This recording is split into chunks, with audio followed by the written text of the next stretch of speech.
আসসালামু আলাইকুম দর্শক বন্ধু, এই মুহূর্তে আমরা বসে রয়েছি ছাদের একটা ট্যাঙ্কির মধ্যে বসে রয়েছি।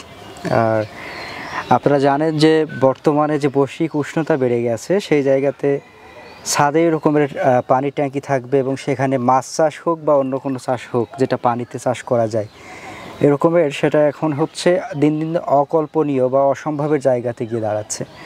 সেই জায়গা থেকে একজন উদ্যমী উদ্যোক্তা খালিদ মোহাম্মদ সাগর, ঝিনাইদহের কালীগঞ্জ উপজেলার কমলাপুর গ্রামের একজন উদ্যোক্তা, উনি প্রাথমিক পর্যায়ে শুরু করেছিলেন হচ্ছে পুকুরে মুক্তা চাষ। আর আজকে আমরা যখন ওনার একটা ফলো আপ ভিডিও নিয়ে এসেছি আপনাদের সামনে, তখন আমরা দেখতে পাচ্ছি, জানতে পারছি যে উনি ছাদে মুক্তা চাষ করছেন, ছাদে ট্যাঙ্কি সিস্টেম করে। তো যাই হোক, আজকে আমরা হচ্ছে এই ট্যাঙ্কি সিস্টেম করে মুক্তা চাষ করে কতটুকু লাভ করা যেতে পারে, আসলে পুকুরের মতো করে এখানেও ওই রকমের উৎপাদন করা যায় কি না, সেই বিষয়টা জানার চেষ্টা করব সরাসরি আমাদের উদ্যোক্তার সাথে কথা বলে। আসসালামু আলাইকুম। আসসালাম, কেমন আছেন? আলহামদুলিল্লাহ, আপনি কেমন আছেন? আলহামদুলিল্লাহ। সেই বোধহয় 4-5 মাস আগে দেখা হয়েছিল, আপনার পুকুরে আমরা পেয়েছিলাম আপনাকে, ওখানে মুক্তা চাষ করেছিলেন। এখন আমরা ছাদে পাচ্ছি। প্রথমে আমরা একটু পুকুরের ব্যাপারটা জেনে নিব, তারপরে আমরা ছাদে ট্যাঙ্কির ব্যাপারে আসব। কেমন চলছে সেটা? আমার পুকুরের মুক্তা কমপ্লিট হয়ে গেছে, হারভেস্ট করবো 2-1 দিনের ভিতরে। আর এখন আবার আমার জায়গা নাই, বর্তমানে আবার হাউস, ছাদের উপরে হাউস করে এখন আবার নতুনভাবে শুরু করেছি। ঝিনুক যেহেতু করতে হবে, এখানে শুরু করেছি। যে তাপমাত্রা কিন্তু সব কিছুই ঠিকঠাক আছে এখনো পর্যন্ত। আর হচ্ছে আমার পুকুরের মুক্তাটা সম্পূর্ণ হয়ে গেছে, এখন মুক্তাটা হারভেস্ট করার। কবে নাগাদ হারভেস্ট হতে পারে? আমি আশা রাখছি 10-12 দিনের ভিতরে একটা সময় দিয়ে অনুষ্ঠানের মাধ্যমে আমরা মুক্তাটা হারভেস্ট করে বিক্রি করব। আচ্ছা, এখন আমরা আজকে মুক্তার A to Z জানবো, তবে তার আগে যে ব্যাপারগুলো জানতে চাইবো যে এটা কি আসলে সময় বুঝে দিতে হয়, যে যেরকম এক একটা ফসলের যেরকম চাষাবাদের সময় থাকে, হ্যাঁ, এটা কি ওরকমের সময় থাকে নাকি যে কোনো সময়ই করা যায়? মুক্তা চাষ এটা হচ্ছে 12 মাসই করা যাবে। বিষয় হচ্ছে আমরা যখন অতি বৃষ্টি হয় তখন এই ঝিনুকগুলো সংরক্ষণ করা বা খোঁজা যায় না, ওই সময় ঝিনুকে বাচ্চা দেয়, ঝিনুকের পাওয়া যায় না এক কথায়। ওই সময় আমরা ঝিনুকটা সার্জারি করাই না, ওটা বাচ্চা উৎপাদন করে। আমরা অতি পানির সময়, বর্ষার সময় ঝিনুকটা উঠাই না। আচ্ছা, এছাড়া বাকি সময় বা এছাড়া 12 মাসই ঝিনুক সার্জারি করা যাবে বা মুক্তা চাষ করা যাবে। কতদিন সময় লাগে? লেন্থটা কতটুকু? এটা 8 থেকে 10 মাসের ভিতরে মুক্তা কমপ্লিট হয়ে যায়। আচ্ছা, সার্জারি থেকে? জি। আচ্ছা, প্রাথমিক যে কাজ সেটা কি? একদম প্রাথমিক কাজ আপনাকে পুকুর প্রস্তুত করতে হবে, এরপরে ঝিনুকটা কালেকশন করতে হবে। ঝিনুক কালেকশনের পরে আমাদের যে ইমেজ বা নিউক্লিয়াস আছে এটা সংরক্ষণ করে এনে আমরা সার্জারি শুরু করব। সার্জারি করার পরে পুকুরে খাবার তৈরি করে পুকুরে ছেড়ে দিব বা হাউসে দিয়ে দিব। খাবার তৈরি বলতে ব্যাপারটা কেমন? খাবার বলতে মাছেরও যেমন খাবার দেওয়া লাগে, প্রাকৃতিকভাবে যে খাবারটা তৈরি হয় ওইটাই প্লান্টন। যে প্লান্টন খেয়ে ঝিনুকটা বেঁচে থাকে। এখন আমরা যেহেতু পানিতে ঝুলাই দেবো, ওটা কাদাতে তো প্লান্টন পাবে না, যার জন্য আমরা সরিষার খোল, তারপরে আপনার চিটাগুড়, এগুলো দিয়ে ইউরিয়া সার দিয়ে মিশ্রণ করে খাবারটা তৈরি করি। যাই হোক, অনেক বক করে ফেললাম আমরা। এখন হচ্ছে আমরা প্র্যাকটিক্যালি যাব। জি। আজকে আমরা হচ্ছে ঝিনুক নেব, সার্জারি করব, কিভাবে এটা সার্জারি করে এখন আমরা দেখাবো কি যে কিভাবে সার্জারি করে এটা প্লান্ট করতে হয়, এইটা, তাই তো? আপনি যদি আগে মুক্তা হয়েছে কিনা এটাও দেখতে চান, এটাও দেখানো যাবে, বা সার্জারি প্রথম করবেন এটাও দেখানো যাবে। আচ্ছা, তাহলে আমরা আগে মুক্তা হয়েছে কিনা সেটাই দেখে নিই, এরপরে আমরা সার্জারিতে যাই। হ্যাঁ, তাহলে আমাদের যে কোনো একটা ঝিনুক নিলাম। আচ্ছা, এটা কিন্তু বাচ্চা ঝিনুক, অবশ্যই বেঁচে আছে। হ্যাঁ, ঝিনুকটা জীবিত হইলে না হইলে তো আর এটা হচ্ছে মুক্তাটা হবে না। যে কোনো একটা ঝিনুক আমরা নিব, এর ভিতরে সবগুলোই সার্জারি করা আছে। আচ্ছা, একটা কট করে একটা শব্দ হয় যে শেলটা কেটে দিলাম। জি, এই শেলটা কেটে দিলাম। আমাদের লকটা যেহেতু কেটে গেল, এই যে ঝিনুকটা ফাঁক হয়ে গেল। তারপরে এই যে ঝিনুক, আমরা এই যে ইমেজ বা নিউক্লিয়াস দিয়ে যে সার্জারি করায় রাখছে, এইদিকে ঘোরায় করেন একটু, এইদিকে। হ্যাঁ, 3-4 মাস। দারুণ একটা ফুলের নাকি? এটা কি একটা কি যেন ফুল বলে? এটা একটা ফুল, বিভিন্ন টাইপের আর কি, নাক, গলা বা হচ্ছে যে বিভিন্ন শেপে আংটিও তৈরি হয় এগুলো দিয়ে। আচ্ছা, এটা হচ্ছে মুক্তা। এটা এখনো মুক্তা পরিপূর্ণ হয়নি। আমার পুকুরে যেটা আছে ওটা পরিপূর্ণ হয়েছে। এটা 3 থেকে 4 মাস হবে সার্জারি করানো। এটা দেখছেন লেয়ার আসছে সবসময় একটা ভাব। আমার হাতে একটু দেন তো। হ্যাঁ দর্শক, আমার হাতে যেটা দেখছেন প্রথমবারের মতো আমি মুক্তা হাতে করতে পেরেছি, মানে ঝিনুক থেকে মুক্তা হচ্ছে এরকম একটা প্রক্রিয়া চলছে।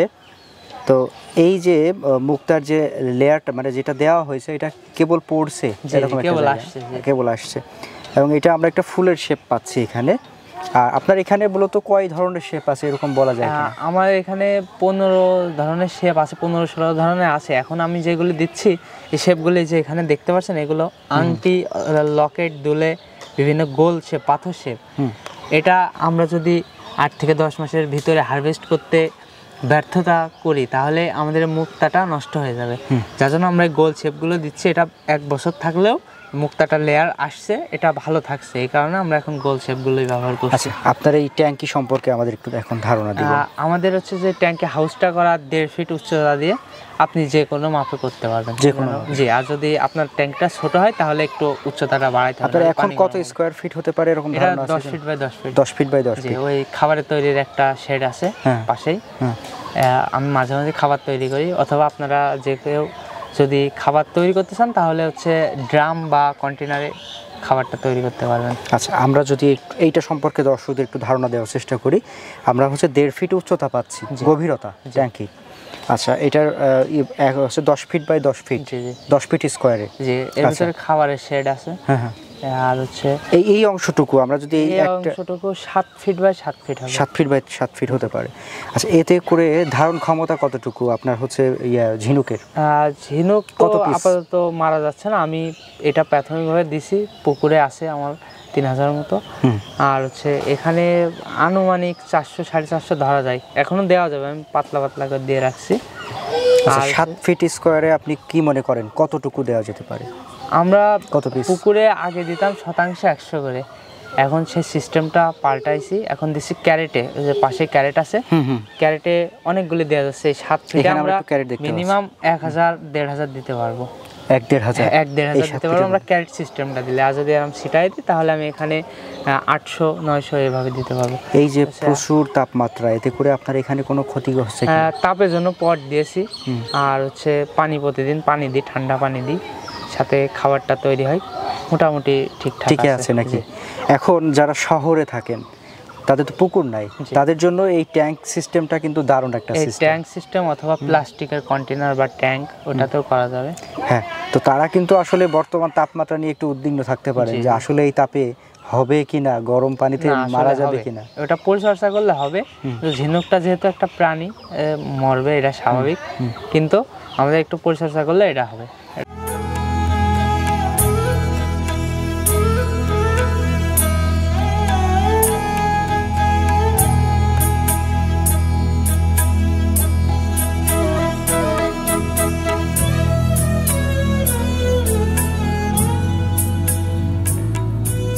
তাহলে আমরা আমাদের সার্জারি দেখাই। জি, আমাদের এই যে 2 ধরনের ঝিনুক আছে, এটা হলো বিভিন্ন নদীর ঝিনুক, নদী বা ক্যানাল, খালের, আর এটা আমাদের পুকুরের ঝিনুক। কালারের ভিন্নতা, কালারের এই যে হলুদ যে শেপটা আসছে, এটা আমরা বয়স কিছুটা হলো বুঝতে পারি। হ্যাঁ, আচ্ছা, আমাদের 4 ইঞ্চি অথবা 5 ইঞ্চি হলে ঝিনুকটা বেটার হয়। হ্যাঁ, আর আমাদের কালারটা তো ঝিনাইদহ ঝিনুক, খুব বিখ্যাত ঝিনুক। হ্যাঁ, যার জন্য হচ্ছে কালারটা এত ভালো আসছে, অন্যান্য জায়গায় এত ভালো ঝিনুক পাওয়া যায় না। কেমন বয়স হলে ভালো হয়? এটা 7 মাস 8 মাস হলে ভালো হয়।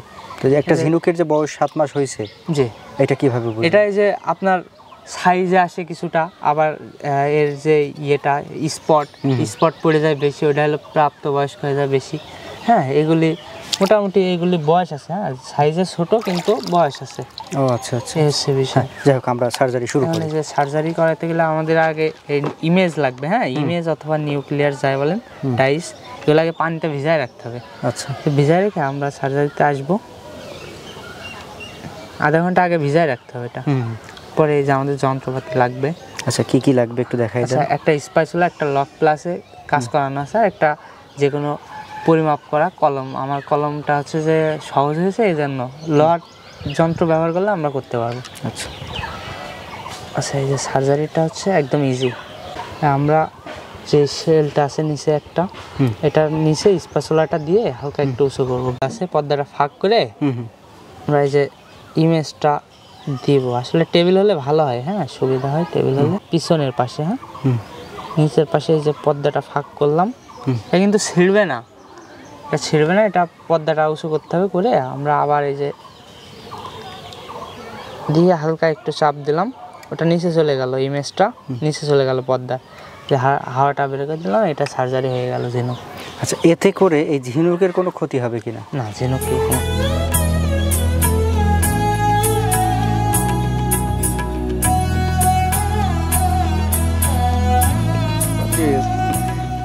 পানি যে কট্ট আছে।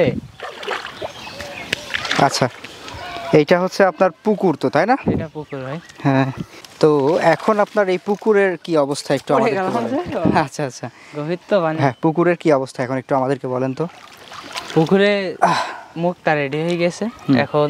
ও, যেটা বলছিলেন আর কি, এখন দেখতে হবে বাদ বাকি কিছু, হয়তো বা ঝিনুকের লেয়ার কম আসছে বা ঝিনুকের সমস্যা থাকতে পারে, দেখায় কি অবস্থা আমরা দেখি সবাই। হ্যাঁ, তাহলে একটা হারভেস্ট হয়ে যাক। আচ্ছা, এখন মোটামুটি আমরা বলতে পারি যে একেবারে রেডি, তাই না? হয়ে গেছে, একদম রেডি আছে মুক্তা।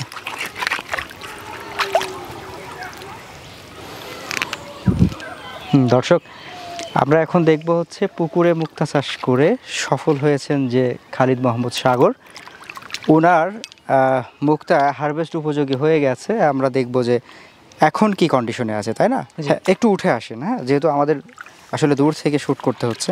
ব্যাস, আমরা এখন একটু দেখার চেষ্টা করি। এটা আমরা আশা করতে পারি যে একদম পরিপূর্ণ একটা ব্যাপার, বাদ বাকি আল্লাহ পাকের ইচ্ছা, ঝিনুকের কন্ডিশনের উপরে।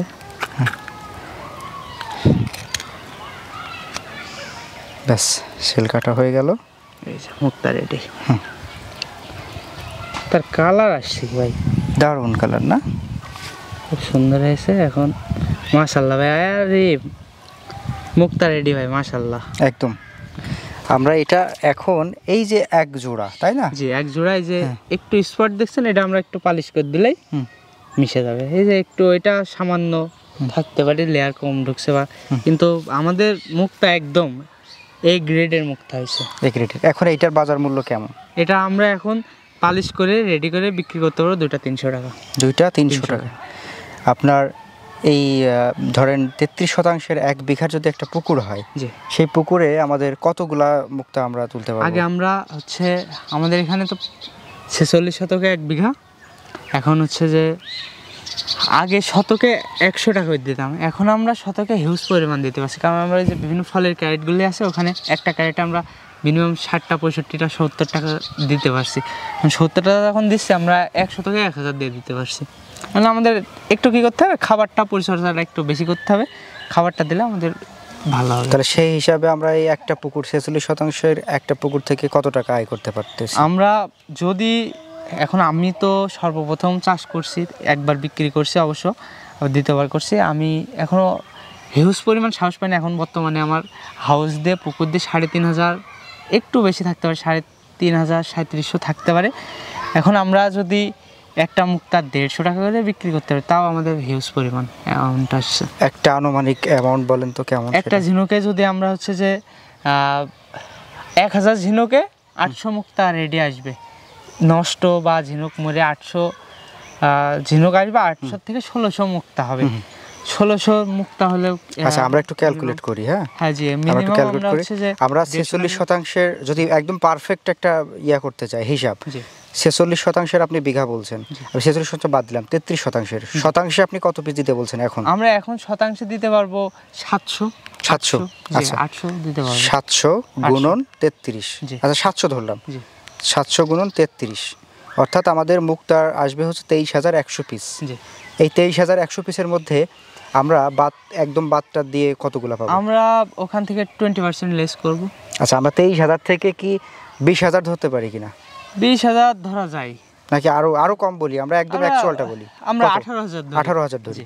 আচ্ছা, তাহলে আমরা মুক্তার সংখ্যা ধরলাম 18000, তাই না? 18000। আমি এটা নরমালি এভারেজ যে দাম, এভারেজ দাম না, আমরা কম দামটা ধরবো। আমরা কম দাম 150 টাকা, 150 টাকা জোড়া। আমি সব কম দামই ধরছি। আচ্ছা, 18000 গুণন 150। আমরা তো হচ্ছে যে 18,000 ঝিনুক হলে 36,000 মুক্তা, সেখানে 30,000 মুক্তায় ধরেন।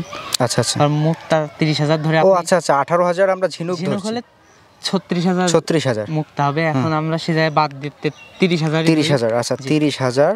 আচ্ছা, এবার 30,000 গুণ আপনি 150 না, আপনি 100 টাকা করে ধরেন 100। Per piece. আপনি মনে করেন সব কিছু বাদ দিয়ে আপনার 100 টাকা করে মুক্তায় থাকছে খরচ তাহলে বাদ দিয়ে। 30,000 গুণ 100 মানে তো 3 লক্ষ। 3 লক্ষ টাকা আসবে আপনার। এটা বিঘায় ধরলেন আপনার 33 শতকে বিঘা, আমাদের এখানে 46-এ, তার মানে আমাদের আরও বাড়বে। যদি আমরা হিউজ পরিমাণ করতে পারি অবশ্যই প্রফিট আছে। আর বিক্রির বিষয় হচ্ছে আমরা নিজেরা জুয়েলারি তৈরি করি এবং আমাদের বিক্রি প্রসেসে আড়ং আছে এবং হচ্ছে বিভিন্ন পর্যটক এলাকায় আপনার হচ্ছে কক্সবাজার বা হচ্ছে কুয়াকাটা, এই জায়গায় আমাদের মার্কেটিং করার ব্যবস্থা আছে। ওরা অলংকার আমরা কাটিং করে দিই, ওরা অলংকার তৈরি করে বিক্রি করে। হ্যাঁ, এইটাই হচ্ছে প্রশ্ন যে আমি আপনার এই যে লভ্যাংশের ব্যাপার স্যাপার দেখে উদ্বুদ্ধ হলাম, অনুপ্রাণিত হলাম। এখন আমি এটা বিক্রি করব কোথায় চাষ করার পরে? আমাদের মাধ্যমে বিক্রি, আমাদের মাধ্যমে যদি ইমেজ নিয়ে শুরু করে অথবা আমাদের দিয়ে শুরু করে, আমাদের আপনারাই এটা বিক্রির ব্যবস্থা বিক্রি করবেন? প্রসেস আছে, আমরা করে দিব। বা আমাদের যদি কেনার সামর্থ্য হয় আমরা কিনে নেব। আমরা অনেক কিনছি, ইতিমধ্যে 3টা ফার্মে কিনছি। এখনও আমার ফার্মেরই বিক্রি এখনও হয়নি, হিউজ তো 3,000 বিক্রি হবে খুব তাড়াতাড়ি। আমরা একটা প্রোগ্রামের মাধ্যমে বিক্রি করব। আচ্ছা, যাই হোক, মোট কথা মোট মিলিয়ে খুবই ভালো লাগলো। এখন আমাদের দর্শকদের একটু আপনি বলবেন আপনার এই মুক্তা চাষ নিয়ে তাদেরকে সর্বশেষ উদ্বুদ্ধ করবেন কিনা এই বিষয়গুলো একটু।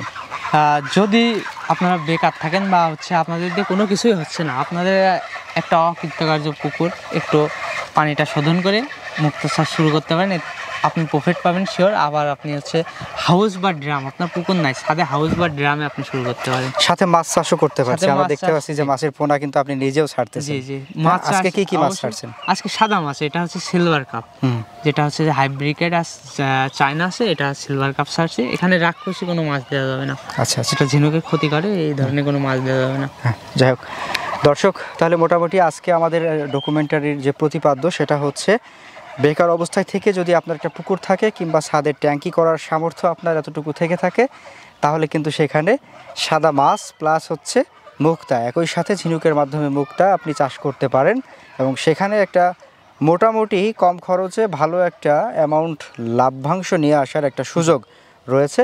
আর যারা মুক্তা চাষ করে বিক্রি করবেন কোথায়, এইটার যাদের প্রশ্ন ছিল, তারা কিন্তু চাইলে এই যে আমাদের খালিদ মোহাম্মদ সাগর ভাই, ওনাদের কাছ থেকে যদি আপনি এই প্রশিক্ষণ নিয়ে থাকেন বা ওনাদের কাছ থেকে যদি আপনি ওই যে লেয়ার বা যেটা বলে আর কি, আমি হয়তো ব্যাপারটা ইমেজটা, হ্যাঁ, এগুলো যদি আপনারা সংগ্রহ করে থাকেন এবং ওনাদের মাধ্যমে যদি চাষে আসেন, না এছাড়াও মুক্তা যদি আপনার কাছে থাকে আমাদেরকে দেখাতে পারেন, আমাদের পছন্দ হলে সেটাও। যাই হোক, এটা একটা ভালো ব্যাপার।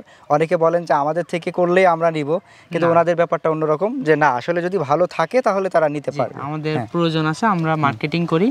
আমাদের যদি কারো মুক্তা থেকে যে কাছ থেকে শুরু করা হোক, আমরা সেই মুক্তাটা কিনি। যাক, ভালো লাগলো।